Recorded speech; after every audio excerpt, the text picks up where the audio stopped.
오늘 한국의 주요 뉴스입니다. 국내 증시가 장 초반 외국인의 매도세의 약세 압력을 받고 있다. 간밤 미국 소비자 물가지수 경계 심리와 반도체 업황 불안 등으로 미국 증시가 하락 마감한 영향을 받고 있는 것으로 풀이된다. 이에 삼성전자와 SK하이닉스도 각각 2%, 3%대의 하락세를 보이고 있다. 10일 오전 9시 9분 기준 코스피 지수는 전 거래일 대비 15.48포인트, 0.62% 하락한 2487.98에 거래되고 있다. 이날 지수는 0.39% 하락한 2493.70으로 출발하며 2500선을 내줬다. 현재 유가증권 시장에서 외국인이 1196억 원 매도 우위를 보이고 있다. 개인과 기관은 각각 710억 원, 389억 원 순매수 중이다. 시가총액 상위 10개 종목 가운데 SK하이닉스가 3% 이상, 삼성전자가 2% 이상 빠지고 있다. 네이버, 카카오도 1% 이상 하락하고 있고 LG에너지솔루션, LG화학, 기아도 소폭 내리고 있다. 반면 삼성바이오로직스, 삼성 SDI, 현대차는 소폭 오르고 있다. 간밤 뉴욕 증시에서 마이크론이 실적 가이던스를 하향 조정하면서 삼성전자, SK하이닉스 등이 동반 약세다. 10일 마켓포인트에 따르면 오전 9시 17분 삼성전자는 전거래일 대비 2% 하락한 58,800원에 거래되고 있다. SK하이닉스도 3.26% 하락한 92,000원에 거래 중이다. 이날 국내 반도체주들이 일제히 하락세를 나타낸 것은 간밤 미국 증시에서 마이크론이 가이던스를 하향 조정한 영향이 크다. 마이크론은 PC 및 게이밍 산업 수요 약화로 잉여 현금 흐름이 마이너스가 될 것으로 전망한다며 가이던스를 조정했다. 이에 주가가 전거래일 대비 3.74% 떨어졌다. 아울러 필라델피아 반도체 지수가 4.57% 하락하면서 다른 반도체 기업에도 하락세가 전이됐다. 앞서 가이던스를 하향 조정했던 엔비디아는 3.97%, 웨스턴 디지털은 2.67% 하락했다. 엔비디아, 마이너스 3.97%, 엔텔, 마이너스 2.43%, AMD, 마이너스 4.53% 등도 약세를 보였다. 한국투자증권은 8일 장 마감 이후부터 본사 전원 공급에 문제가 생겨 중단된 트레이딩 시스템이 9일 개장 전 복구된다고 밝혔다. 한국투자증권에 따르면 전날 오후 4시께부터 홈 트레이딩 시스템과 모바일 트레이딩 시스템, 공식 홈페이지 등이 접속이 중단된 상태다.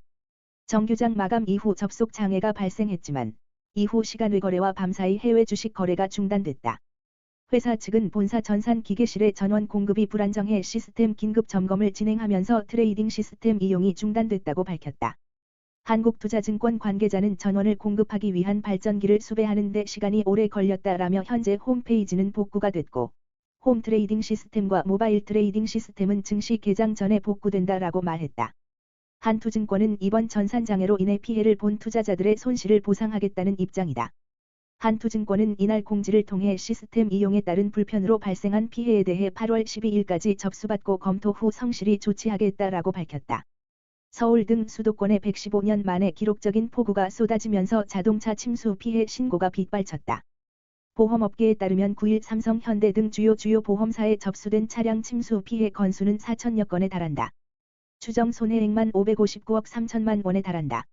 이들 대형 보험사의 신고 비율을 기준으로 보험협회에 가입된 전체 12개사의 피해를 추정하면 4,800건, 손해액은 658억 6천만 원에 이른다. 특히 침수 피해가 고가의 외제차가 많은 서울 강남 지역에 집중되면서 손해액은 더욱 높아질 전망이다. 보험업계 관계자는 역대 침수 피해가 전국적으로 발생한 것과 달리 이번 피해는 서울 일부 지역에 집중됐다며 외채자가 상대적으로 많은 지역이라 보험사들도 비상이 걸린 상황이라고 말했다. 침수차는 자동차 보험에 자기 차량 손해 담보 또는 자차 특약에 가입됐다면 피해를 보상받을 수 있다. 피해자는 침수 피해를 확인하고 본인이 가입한 보험사에 보험금을 청구하면 된다. 주차장의 주차 중 침수, 태풍 홍수 등으로 인한 차량 파손, 홍수 지역을 지나던 중 물에 휩쓸려 차량 파손 등의 경우가 보상을 받을 수 있다. 국내 자기 차량 손해 담보 가입률은 71.4% 수준으로 침수 피해를 당한 차주 대부분이 피해를 보상받을 것으로 업계는 보고 있다. 다만 자동차 안에 놓아둔 물품에 대해서는 보상하지 않는다. 한국전력이 2분기에 5조 원 넘는 영업손실을 낼 것으로 예상된다. 상반기에만 영업손실 규모가 국내 기업 최대인 13조 원을 넘게 된다. 문제는 3분기와 4분기 적자 규모가 더 확대돼 연간으로 30조 원 안팎의 영업손실이 예상된다. 9일 금융정보업체 FN가이드에 따르면 지난달 말까지 국내 증권사들이 예상한 한전의 2분기 매출은 14조 8,328억 원, 영업손실은 5조 3,712억 원이다. 2분기 영업손실은 1분기 7조 7,869억 원보다는 줄었지만 작년 한 해 영업손실 5조 8,601억 원과 비슷한 수준이다. 3분기에는 적자 규모가 더욱 커질 것으로 보인다. 증권사들은 7월 전기요금 인상 효과 등이 더해지며 3분기 영업손실이 4조 8,788억 원으로 전 분기보다 소폭 감소할 것으로 예상했다. 한국전력 관계자는 8월 발전용 가스요금이 지난달보다 36% 급등하면서 전력 구매 가격이 많이 늘어날 전망이라며 2분기 실적은 시장의 예상과 비슷하겠지만 3분기는 더 나빠질 것이라고 했다. 지난달 취업자 수가 1년 전보다 80만 명 넘게 증가하며 17개월째 증가세를 보이고 있다. 다만 증가폭은 2달 연속 둔화하고 있다. 일상회복세가 이어지는 가운데 고물가, 대외 여건, 코로나19 재확산 등 불확실성이 많아 고용회복세 지속에 대한 우려가 나온다. 10일 통계청이 발표한 2022년 7월 고용동향에 따르면 지난달 취업자 수는 2,847만 5천 명으로 전년 동월 대비 82만 6천 명 증가했다. 취업자 수 증가폭은 2000년 7월 103만 명 이후 같은 달 기준 최대다. 취업자 수는 17개월째 전년 동월 대비 증가하고 있다. 그러나 증가폭은 지난달 84만 1000명에 이어 2달 연속 둔화됐다. 고용률은 62.9%로 전년 동월 대비 1.6%포인트 상승했다. 이는 1982년 7월 월간 통계 작성 이래 동월 기준 가장 높은 수준이다. 실업률은 2.9%로 같은 기간 0.3%포인트 하락했다. 경제협력기구 OECD 비교 기준인 15에서 60세의 고용률은 69.1%로 같은 기간 2.0%포인트 올랐다. 산업별로 보면 제조업과 보건업 및 사회복지 서비스업에서 취업자가 각각 17만 6천 명, 13만 명 늘었다. 정보통신업도 9만 5천 명 증가했다. 반면 사업시설관리, 사업지원 및 임대서비스업에서는 취업자가 2만 5천 명 감소했다. 금융 및 보험업에서도 2만 1천 명 줄었다. 금융 및 보험업 취업자는 비대면 거래 확대 등 영향으로 7개월째 감소세를 보이고 있다. 연령대별로 보면 40대를 제외하고 취업자가 모두 증가했다.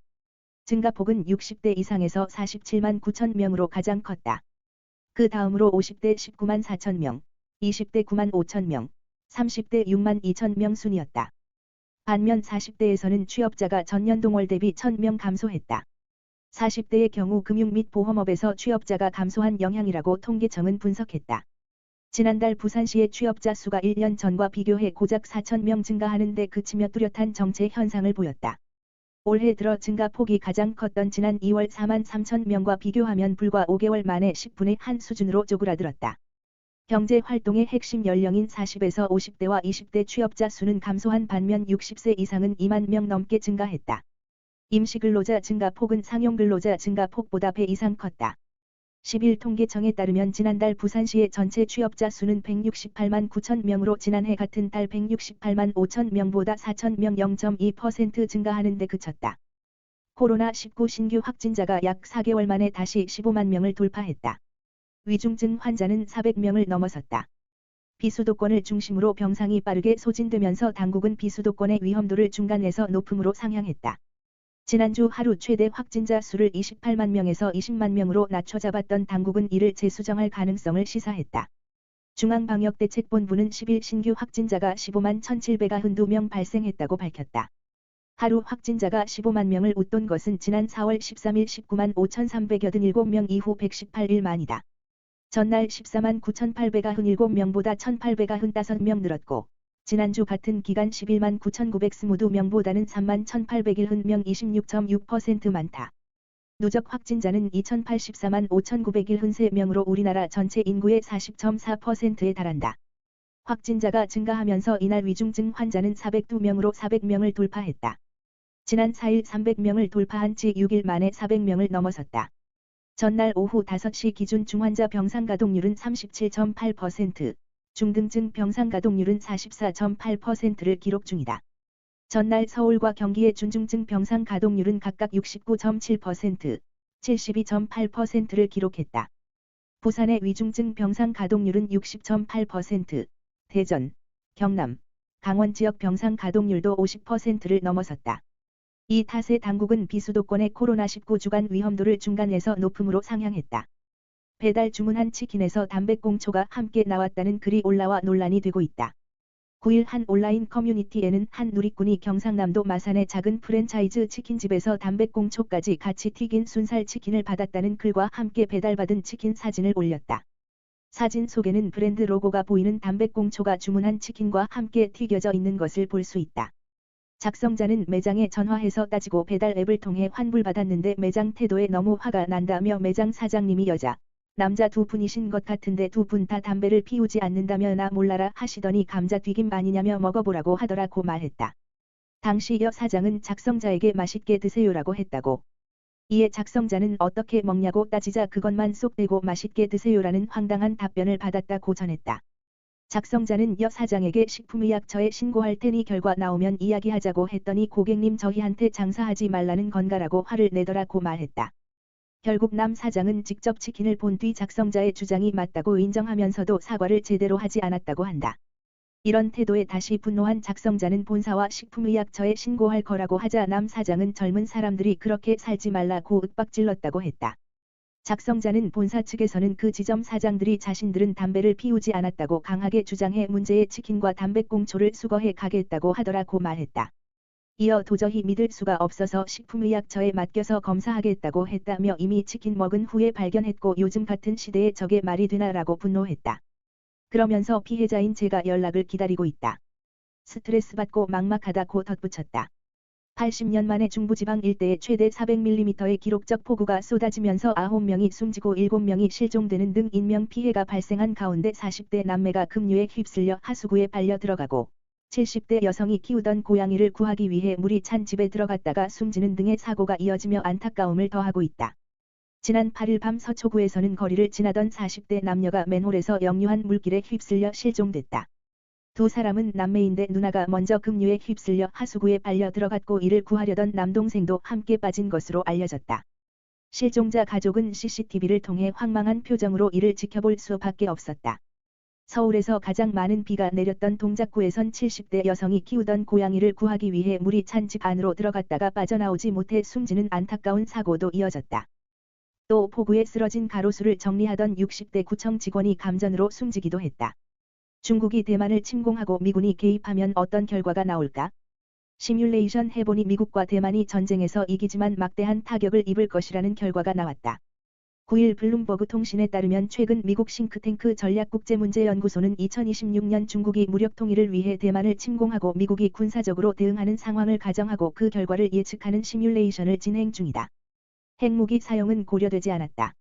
일본은 자국에 있는 미군 기지를 미군이 더 적극적으로 이용할 수 있도록 해주되 본토가 공격받지 않는 한 직접적으로 개입하지 않는 것으로 가정됐다. 총 22개 중 18개의 시뮬레이션이 지금까지 진행됐다. 그 결과 대부분 시뮬레이션에서 미국과 대만은 중국을 물리치는 것으로 나타났으나 막대한 피해를 볼 것으로 분석됐다. 마크 켄시엄 CSIS 선임 고문은 전부는 아니어도 대부분 시나리오에서 대만은 중국의 침공을 격퇴할 수 있다면서도 그러나 대만 인프라와 경제, 태평양 주둔 미군의 그 비용은 매우 클 것이라고 예상했다. 이 결과 중국의 미사일은 미국과 일본의 수상함대 상당수를 침몰시키고 지상에 계류된 항공기 수백 대를 파괴하는 것으로 나타났다. 가장 최근 결과는 미국이 4주 동안 전투기 공격기를 900대 넘게 잃는 것으로 나왔다. 이에 대해 켄시엄 고문은 미군의 손실이 큰 것은 가까이 다가갈 때까지는 중국군의 방어를 무너뜨리는 체계적인 작전을 할 수 없기 때문이라며 미국은 제공권이나 제해권의 우위를 갖기 전에 중국 함대, 특히 상륙함에 대응하기 위해 군사력을 투입해야 한다고 말했다. 지상전의 성패는 전적으로 대만군에 달려있다. 중국군으로선 상륙 작전이 쉽지 않아 지상전을 치르기 쉽지 않을 것으로 관측됐다. 켄시엄 고문은 현재까지 모든 시뮬레이션에서는 중국이 교두보를 마련할 순 있지만 대부분 상황에서 이를 확장할 수는 없는 것으로 나왔다며 상륙함대 전력이 소모될 수밖에 없는 상황은 중국이 전선에 배치할 수 있는 전력을 제한한다고 분석했다. 남은 4차례 시뮬레이션에서는 미국이 대만에 대한 군사적 지원을 늦추거나 일본이 엄격한 중립을 취하는 등 중국이 유리한 위치에 서는 시나리오가 주로 고려될 예정이다. 최종 결과는 오는 12월에 공개될 예정이다. 검찰이 대장동 개발 로비 특혜 의혹의 핵심 관계자이자 윗선과의 연결고리로 꼽히는 정민용 변호사를 참고인 신분으로 불러 조사했다. 정 변호사는 대장동 개발 사업 당시 성남시장이었던 이재명 더불어민주당 의원으로부터 관련 결재를 직접 받은 것으로 지목된 인물이다. 법조계에 따르면 서울중앙지검 반부패수사 3부는 지난 9일 정 변호사를 참고인 신분으로 불러 조사했다. 정 변호사는 이른바 대장동 4인방 중 한 명이자 2009년부터 대장동 개발에 관여했던 남욱 변호사의 대학 후배다. 그는 2014년 11월 남 변호사의 소개로 성남도시개발공사에 입사했으며 사업 공모지침서 작성과 민간사업자 선정 등 핵심 업무를 담당했던 전략사업팀에서 근무했다. 정 변호사는 공사에 근무하면서 대장동 민간사업자들의 요청을 받아 민간의 이익을 극대화하고 공사의 이익을 줄이는 내용의 공모지침서를 작성한 혐의로 재판에 넘겨졌다. 그는 성남도계공에 손해를 입히고 민간사업자들에게 이익을 몰아준 대가로 35억 원가량을 받은 혐의로 기소됐다. 정 변호사는 그간 대장동 개발 사업 진행 과정에서 성남시 윗선과 대장동 일당의 연결고리 역할을 한 인물로 지목돼 왔다. 대장동 개발 사업 당시 성남도계공에 근무했던 김민걸 회계사는 정 변호사가 성남시장 비서실에 여러 차례 찾아가 대장동 관련 보고서를 전달했다고 증언했다. 재판 과정에서는 또 정 변호사가 당시 성남시장이었던 이재명 의원으로부터 대장동 개발과 제1공단 공원화 사업을 분리하는 문건의 결제를 직접 받아왔다는 공사 직원의 증언도 나왔다. 검찰은 수사팀 재편 후 대장동 의혹에 대한 재수사를 시작하며 대장동 사건 초기부터 다시 살펴보고 있다. 앞서 대장동 원주민들과 초반 업무를 담당했던 공무원 등을 조사 중이다. 검찰은 특히 대장동 사업이 이재명 시장 취임 후인 2012년 대장동 부지 개발 사업과 성남시 제1공단 공원화 사업을 결합하는 결합개발 방식으로 추진됐다가 2016년 분리된 경위에 주목 중인 것으로 전해진다. 검찰은 이 같은 결정이 대장동 개발을 신속하게 진행하려는 민간업자들 바람대로 이루어진 게 아니냐는 의심을 하고 있다. 오늘도 시청해 주셔서 감사합니다. 구독과 좋아요 부탁드립니다.